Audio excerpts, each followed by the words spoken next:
2021 সালে আফগানিস্তান থেকে যুক্তরাষ্ট্রের সৈন্য প্রত্যাহারের পর তালেবানরা পুনরায় ক্ষমতা দখল করে। কিন্তু তালিবান সরকারের সামনে বড় বাধা ছিল আন্তর্জাতিক স্বীকৃতি।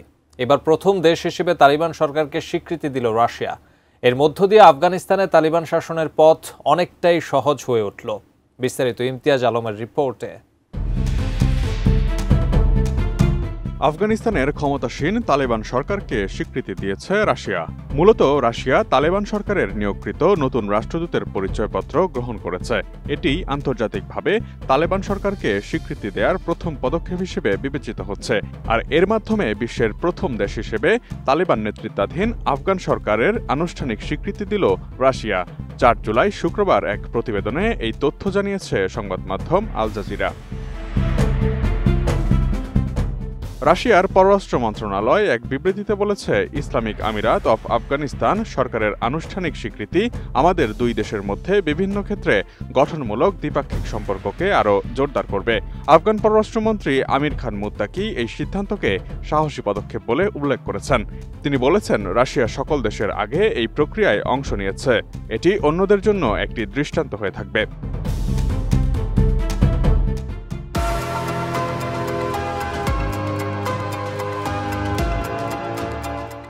অবশ্য তালিবান সরকারকে এখনও আন্তর্জাতিকভাবে স্বীকৃতি দেয়নি জাতিসংঘ সহ বিশ্বের বড় কোনো সংস্থা।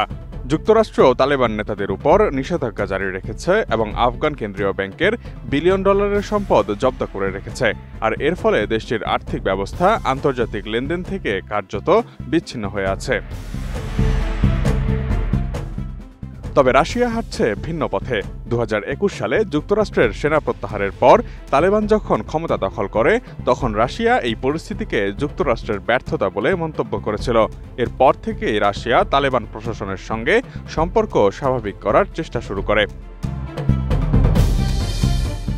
2022 ও 2024 সালে তালেবান প্রতিনিধিরা রাশিয়ার সেন্ট পিটার্সবার্গে অর্থনৈতিক ফোরামে অংশ নেয়। 2023 সালে তালেবান পররাষ্ট্রমন্ত্রী মস্কো সফর করে রাশিয়ার পররাষ্ট্রমন্ত্রী সের্গেই ল্যাভরভের সঙ্গে বৈঠকও করেন।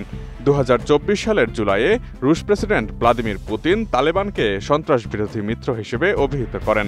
আর রাশিয়ার সুপ্রিম কোর্ট 2024 সালের এপ্রিল মাসে তালেবানকে সন্ত্রাসী সংগঠন হিসেবে থাকা নিষেধাজ্ঞাটিকে তুলে নেয়।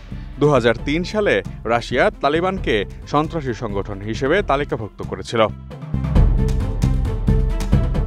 মূলত রাশিয়া এখন তালেবান শাসিত আফগানিস্তানকে অর্থনৈতিক অংশীদার ও আঞ্চলিক সুরক্ষার সহযোগী হিসেবে দেখছে, বিশেষ করে এই অঞ্চলে আইসিসকে মোকাবিলায়।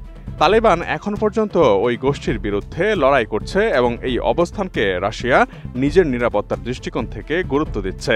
রাশিয়া এরই মধ্যে কাবুলে ব্যবসায়িক কার্যালয় খুলেছে এবং আফগানিস্তানকে গ্যাস পরিবহনের ট্রানজিট হাব হিসেবে ব্যবহারের পরিকল্পনার কথাও জানিয়েছে।